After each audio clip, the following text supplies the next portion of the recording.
Abidjan, sous les fenêtres de l'hôtel du Parc, la tempête du lac s'est apaisée. Symbole peut-être. Et tour à tour, Belkacem. La route qui mène à la rue d'Isly passe d'abord par Évian. C'est la délégation française. Nous sommes en mars 1962.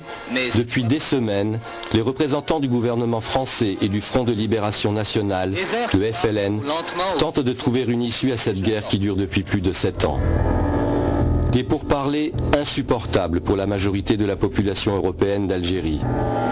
Pour les pieds noirs, cela signifie la fin de leur Algérie française. Impossible d'accepter l'inacceptable.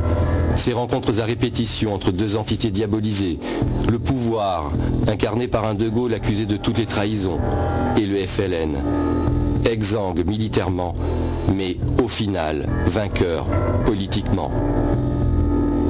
Pendant qu'à Évian, on négocie, l'Algérie continue d'être à feu et à sang. Le 16 mars, à Évian, on compte les heures.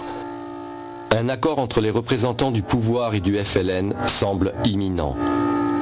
En Algérie, les autorités politiques et militaires se préparent à une épreuve de force de plus grande ampleur. Ces accords qui se précisent vont probablement attiser la colère de la population européenne. Après 12 jours de discussions serrées, la salle des délibérations se retrouve silencieuse et vide. Pendant que les hélicoptères remportent au-dessus du lac la délégation algérienne, les ministres français quittent l'hôtel. Les sourires annoncent qu'une grande heure attendue depuis plus de 7 ans va sonner. Le 18 mars 1962, les accords d'Évian sont signés. Le 19 mars marque officiellement un cessez-le-feu. Bab el-Oued se transforme immédiatement en champ de bataille. Pour les forces de l'ordre, l'heure est au règlement de compte.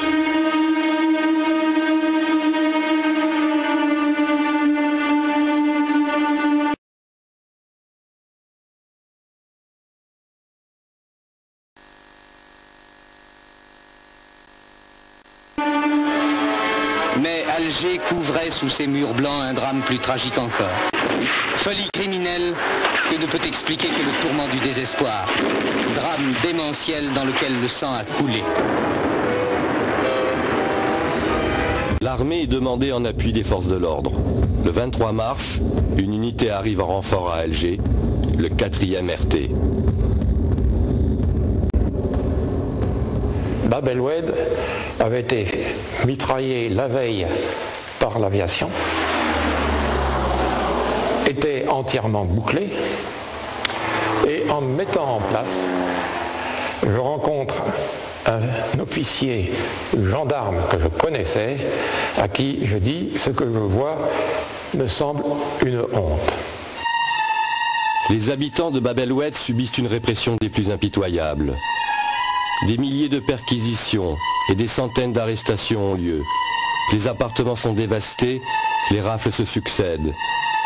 La population civile compterait une vingtaine de morts et plusieurs dizaines de blessés. Dans ce réduit cerné, sous la menace des canons, verrons-nous s'inscrire encore d'autres drames, verrons-nous tomber d'autres morts. Dans un Alger en plein chaos, les hommes du 4e RT sont trimballés.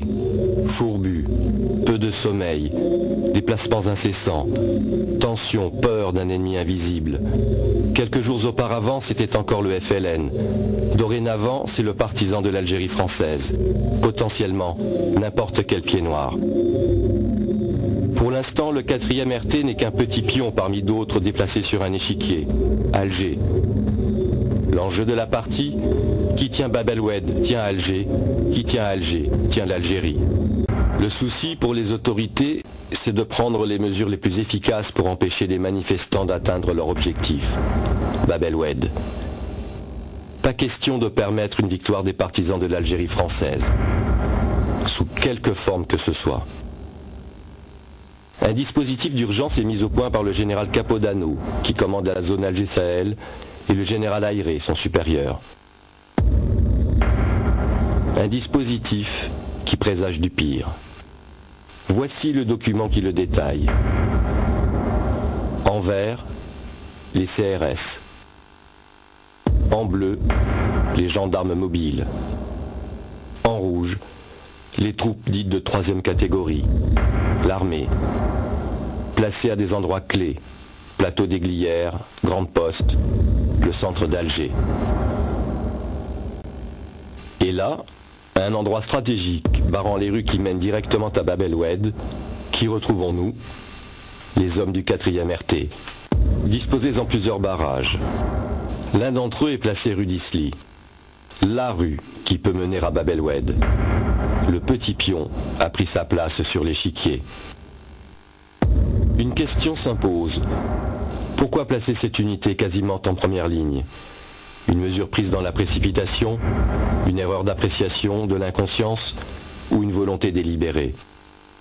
Un fait est sûr, dans la matinée du 26 mars, les militaires du 4e RT reçoivent leurs instructions.